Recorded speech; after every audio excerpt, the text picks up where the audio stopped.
But in the end, it is about literacy instruction. When kids can't, don't, or won't read, it affects everything else they do. 38% of the students in the United States are not reading on grade level. 70% of those are African Americans. 65% are Hispanics. 40% of math errors on state tests are really reading errors. And certainly no sixth grade test is a sixth grade test. It's a test about what happens in kindergarten, first grade, second grade, third grade. And I think you get the point. Decreasing the gaps in achievement is an economic imperative, an educational imperative, and a moral imperative. I certainly don't hold the answers what to do in terms of how we solve this problem like that. I don't think anyone does, otherwise it would have been what? Done. But I do think that we are doing better, and we're doing better in urban education, I think, of closing that gap. One of the things that we found in New Haven is that, especially our African American students, is that they are growing. It comes down to standardized tests. But at the same time they are growing, white students are also growing. So therefore it's difficult to close that gap. But we are doing better, and especially in the area of reading. Our test scores last year, we had double-digit gains in 4 out of the 6 areas in reading. But that's like a lot of work over 15 to 18 years that we've just gotten to the point where we're beginning to see double-digit gains. So Mayor Stefano and I have had a lot of conversations back in the spring of '09, and we said, how can we begin to accelerate what is taking place in New Haven? How can we accelerate student achievement? How can we begin to close this achievement gap?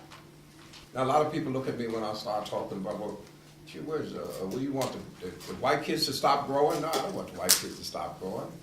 Absolutely not. There is a goal line that you cross to get to 6 points. There is a goal line. I'm just saying we all should get to that goal line at the same time. We all should meet that benchmark of being able to read on the same what? Same grade level. Or everyone on that grade level. So that's what I'm not saying white kids should stop. Absolutely not. Absolutely not. Well, how do we begin to have everybody to cross that line at the same time? And part of it we know is starting at the same point, which doesn't happen for many reasons. Let me just talk a little bit about what we're doing with our initiative. I'm told I have 7 minutes. Superintendents and preachers don't do things in 7 minutes, that's for sure. But anyway, I'm just going to talk a little bit about our initiative, our reform initiative in New Haven, of how we accelerate learning, how we begin to close the achievement gap.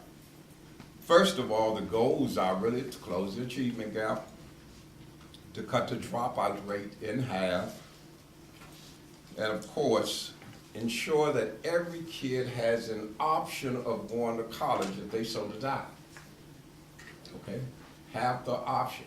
You don't necessarily have to go, but at least prepare that kid so if they do want to go, they can go. That's our goal. And of course, once we try to do those things, we know that many of our kids are strapped financially. So we are looking and begging for individuals to come up with what we call New Haven Promises, one of our goals, that we can at least give youngsters tuition based on what UConn pays if they want to go on to college. So that's about $10,000, okay? That doesn't include room board, but UConn, I guess it's about $19,000, $19,000. We would love to give the kids at least $10,000 to go to college. We've got some good prospects on it, by the way. And we should be coming out in the fall with that. And it's going to be based on the number of years of sliding scales, based on the number of years of kids who've been in the system in New Haven. But that's going to be a biggie, I think, for our young people. What are the strategies to try to get there? What are the strategies to try to get there? We've got to increase the expectation level of the people and the staff that we have working in the New Haven public school system. Gotta take it up. It doesn't happen unless people have high expectations and feel the kids can learn. Did you hear that with Dr. Kurtz? I got here enough to hear that. She talked about attitude, but we're talking about same thing, expectations. People have got to believe that it can be done.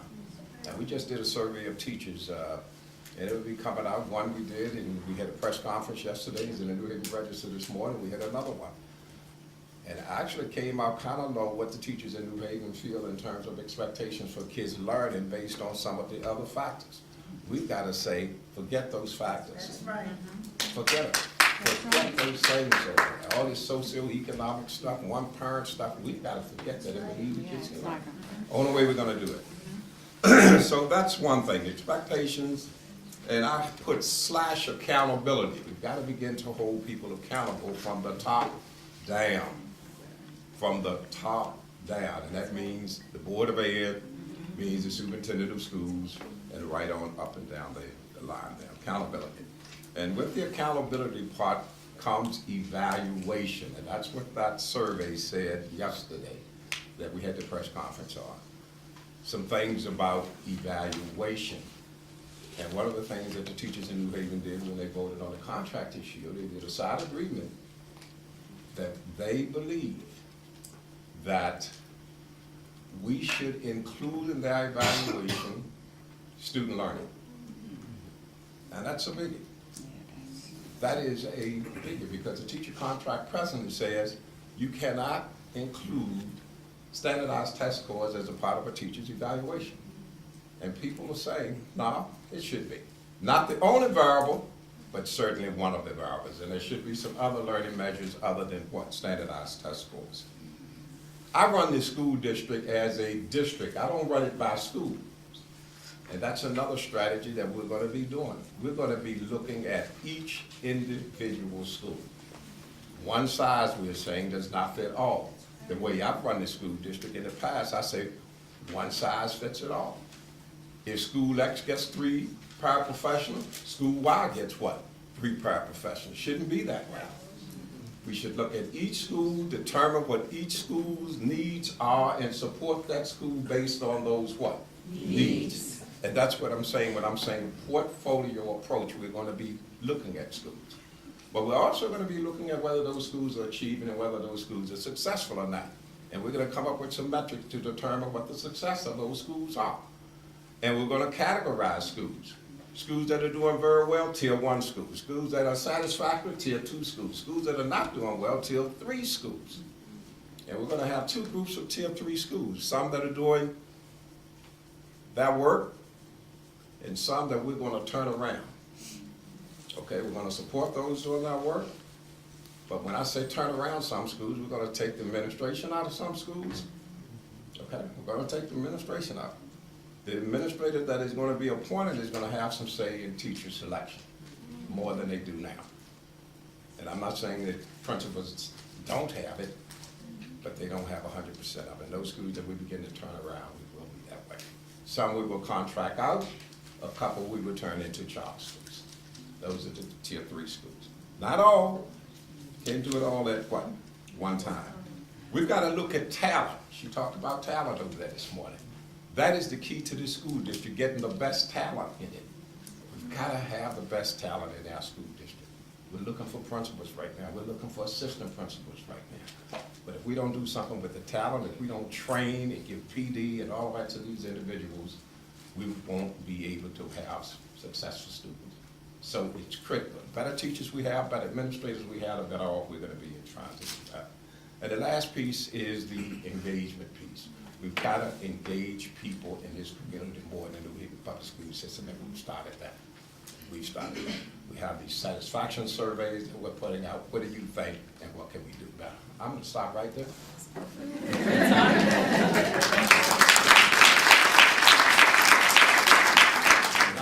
There's only one principal in town who was interested in doing it. It was Dr. Mayo, and all along has been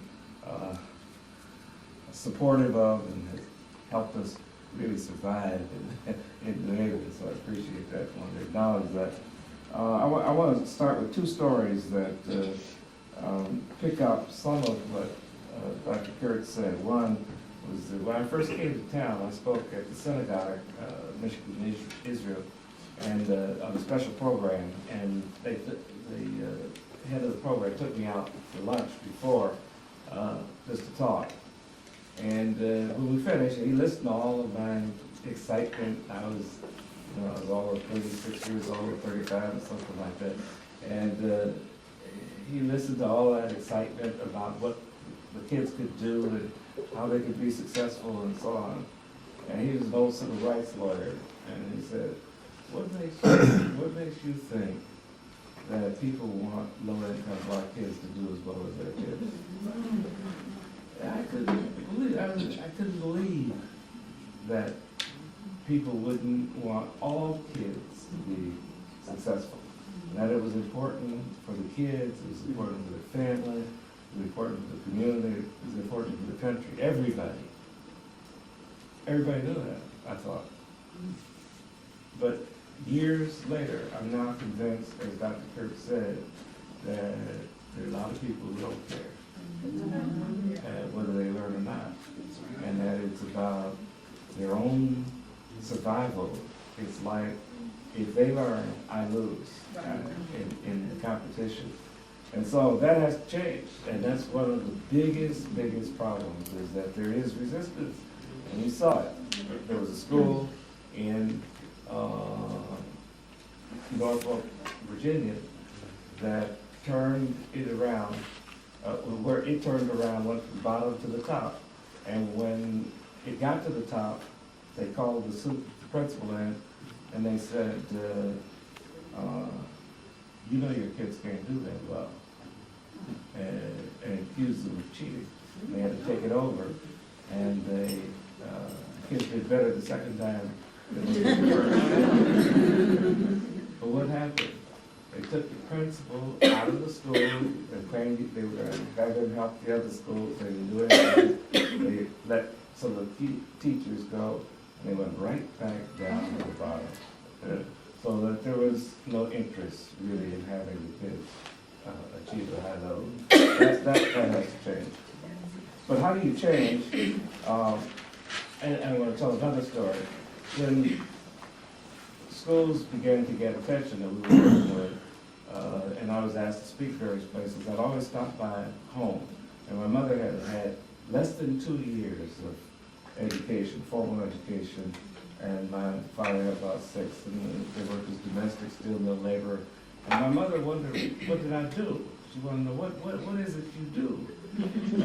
She had sacrificed to send me to medical school, and I was working in schools. So I told her what we did, which was exactly what she and my dad had done for us 5. And the 5 of us went to college and had 13 college degrees and bonus. They gave us an experience at home that supported our development and preparation for school, the kind that Dr. Kurtz was talking about, you need, that poor kids generally don't receive. We were poor kids, but we received it. And she listened as I described it, and she finally, she looked at me and said, but that's common sense. And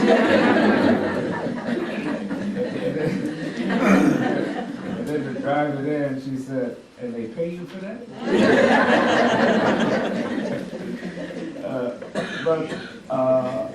What I came to understand finally is something that was raised, is that the student, me as a little kid, had to live in an environment in which I was enriched, I was motivated, I felt that I could be somebody, I could be successful, and I was urged to be successful. My parents expected us to be terribly successful.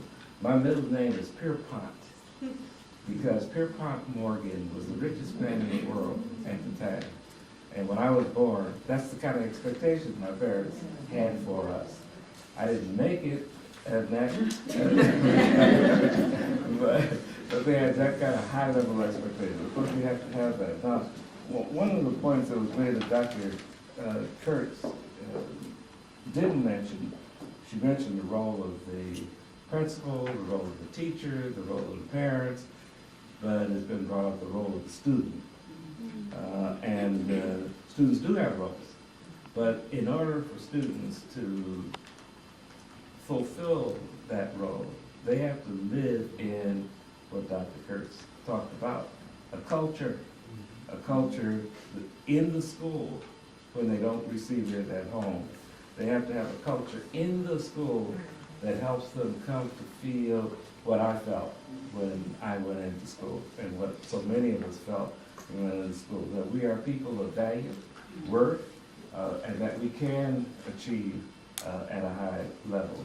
And so we have to create that, and we have to be very serious about creating that. And that's one of the problems, is that there's still this old belief that it's your intelligence and your will that enables you to be successful, and somehow you just turn on a switch and you do that. But it doesn't work that way. You have to create conditions that turn on that switch. And if it wasn't turned on at home, it has to be turned on at school. And in order to do that, we felt for many years that we could just go in, be involved in schools, and really change and help the staff change the culture. And that would be enough. But we're realizing now that that's not enough. The policy changes have to take place, and they have to take place at every level. And so I'm involved with INCATE, the accreditation group, in coming up with standards for teacher preparation and measurement, to looking at the extent to which teachers are prepared to create cultures in schools and also support the development of students, because development and learning are inextricably linked. And what we found in the review was that 80%, it was said that 20% of all teachers don't even receive a child development course. And of the 80% who do, they often have one course, and that course is often outside of the school of education, so that the application of child development is principles in school. Teachers aren't prepared to do that. And so, through no fault of their own, teachers and administrators are simply not prepared to do that unless they have it intuitively, and unless they understand and can do it intuitively. They're not prepared in school. It also means that it's not emphasized. The importance of child development is not emphasized. Every teacher, every administrator, everybody in school, and even parents need to understand from the moment Dr. Kurtz said at birth, I believe it was before birth, she said that also, before birth even, in the hopes and aspirations that the parents have, and in utero, and from birth. Everybody has to understand that their job, in addition to passing on academic information, is the promotion of development, because development and learning are inextricably linked. I want you to think about the past, what you've observed, and I want you to go out here and think and watch. I want you to watch well-educated parents in the restaurant, on the airplane, anywhere you see them with their kids. What are they doing? They're teaching, they're talking to them, they're helping them understand how to handle this situation, that situation, the other situation. That's what prepares kids for school. Now, if they don't get that at school, then they have to get it, at home, then they have to get it at school. And I think I'm going to stop there, but I want to lead with the point that it is the culture that we must create, and the interaction that can take place in that culture is what makes it possible. Now, we know, because we've been working, Dr. Mayo made it possible for us to work with 7 schools in New Haven, again, in a renewal. And 4 of those 7 schools are ahead of, one's ahead of the state in proficiency and in goal, and the other 3 are right at the state level And we know that the other three are gonna come, because you can see it happening. So it's not that it can't happen, it's not that the kids can't, it's not that the school can't. You have to put in place the structures that create the culture that makes it possible for everybody to function. The parents, the teachers, the administrators, and the students, all to interact in a way that they can be successful. Thank you.